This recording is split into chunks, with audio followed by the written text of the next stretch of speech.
welcome back to Morgan Family Adventures. I'm Brandy and John is actually out packing up for our next adventure. On today's video, John is sharing with you how to make a stuffed sack. He's also talking about all the gear he's going to be using on his upcoming backpacking adventure, and he's sharing about where he's going. So stay tuned and don't forget to hit that like and subscribe button and ding that bell to get notified of all of our videos coming up.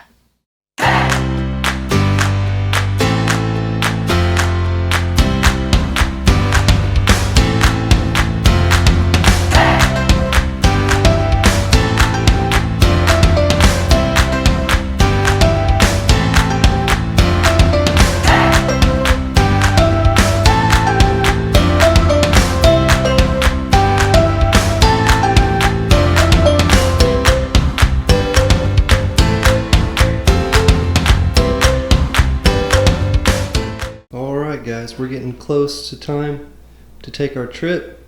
I've got most of my gear laid out here. Let's just run over it real quick. First, I've got my bag. It's just a duffel bag with shoulder straps, an accessories leader. It's made out of PVC. It should be pretty waterproof. I'm kind of worried about the zipper. There might be some leaks there.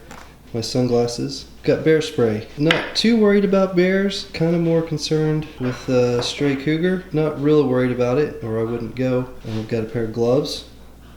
Got my shoes, my hiking shoes. These are Adidas Terex. Really like these shoes, very comfortable and waterproof. Got my sandals to wear around camp. Got my fire starter. It's a fire steel I use with my knife. Got my backup fire, and I've got my emergency fire. This is just a Bic lighter, and this are cotton pads soaked in Vaseline, and then I sealed it in the vacuum sealer. I've got a towel. This is a very big towel. It's microfiber. My lights. I've got my headlight and Ozark Trail flashlight. I got this at Walmart. I love this flashlight. They're about $13. It's a little heavy, but it works really well. Pretty durable. I've got my first aid kit, and this is a little bit more than what I would usually take on a backpacking trip, on an overnighter, of course, since we're going to be gone for 7 days. But I've got Band-Aids, knuckle Band-Aids, fingertip Band-Aids, regular Band-Aids, roll of tape. There's some gauze in there. I keep a Mylar blanket just in case. I've got some moleskin in there and some antibiotics. This kit probably isn't done yet, but I've got floss and disposable toothbrushes. I've got toilet paper and baby wipe, hand sanitizer, sunblock, insect repellent. Actually, I like this stuff better than DEET, the Picardin.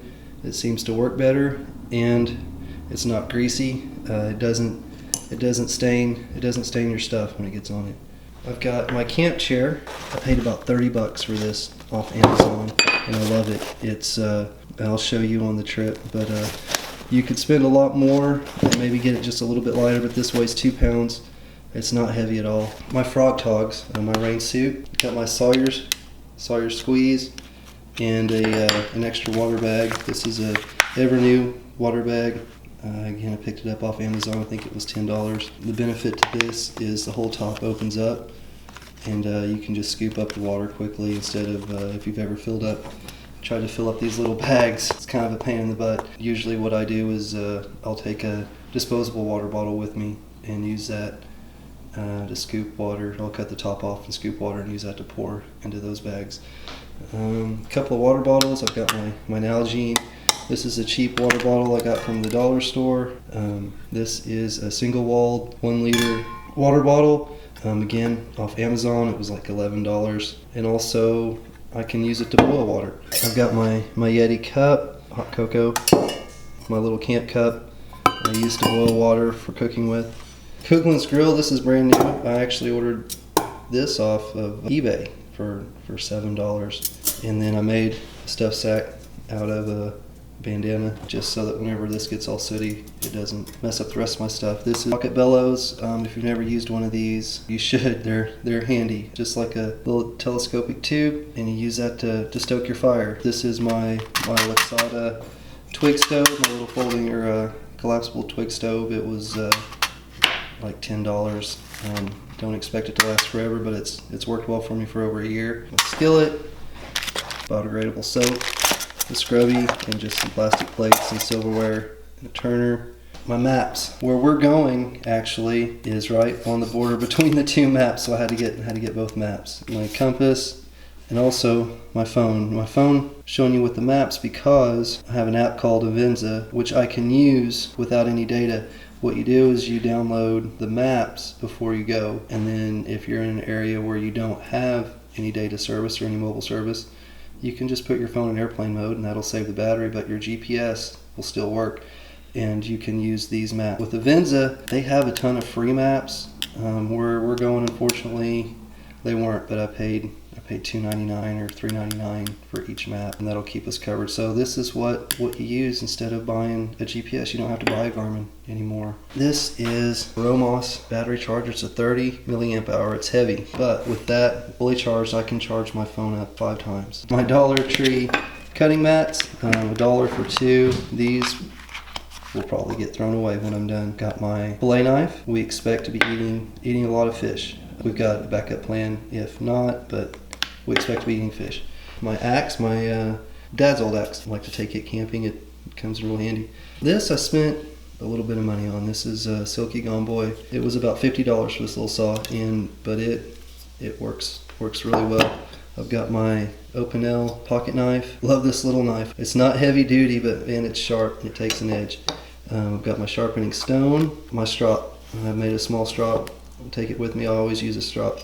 This is my Mora Companion. This is the best knife you can buy for under 20 bucks. Again, it's not super heavy duty, but it's plenty stout enough to do what you're going to do on a camping trip. I've got some extra tent stakes. I've got my Pariah Outdoor Sanctuary. This is a 12-foot ridgeline hex tarp that I use over my hammock. Really like this tarp. I've got my sleeping bag. This is just a 20-degree synthetic fill mummy bag, and in the hammock I actually don't really use it as a sleeping bag. I zip it up about a quarter of the way, tuck my feet in, and then just cover up with it like it's a quilt.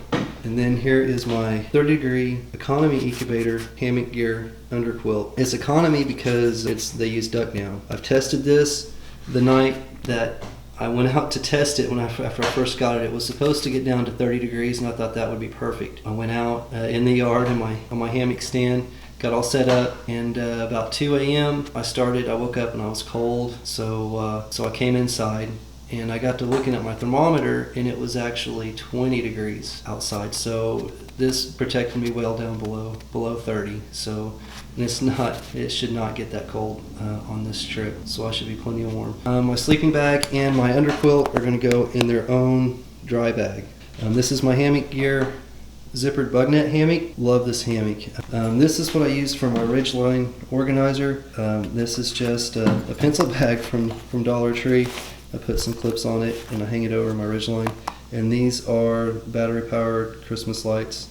It's a 6-foot strand. I wrap that around my Ridgeline, and that gives me a nice light inside the tent. Here's a bag of just paracord, different lengths of paracord, and I think there's a couple extra espiners in there. 2 gallon Ziploc bags. This is what I use to put my clothes in to keep everything dry and tidy. My hammock is also going to go into a Ziploc bag. I think I missed over here. I've got a handful of clothespins and a laundry bag from the Dollar Tree. That's most of my gear. I am taking some fishing gear, and I'll show you that on the trip. All right, so where are we going? Well, we're going to go to the Boundary Waters canoe area in the Superior National Forest. To go into the Boundary Waters in the summer, you have to have a permit to enter, and you have to enter a specific entry point.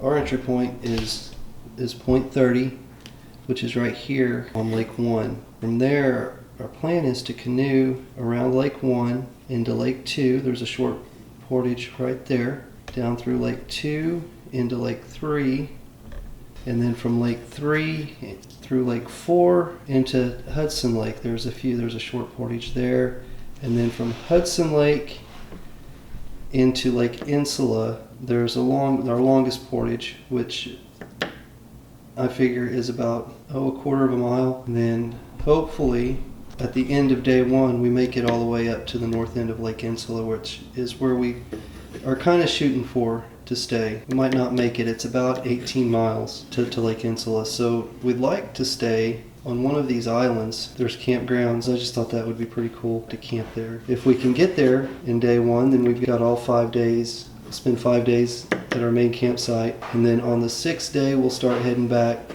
and try to make it at least halfway, and then day 7 all the way back to our entry point 30, and then back to our outfitters to return the canoe.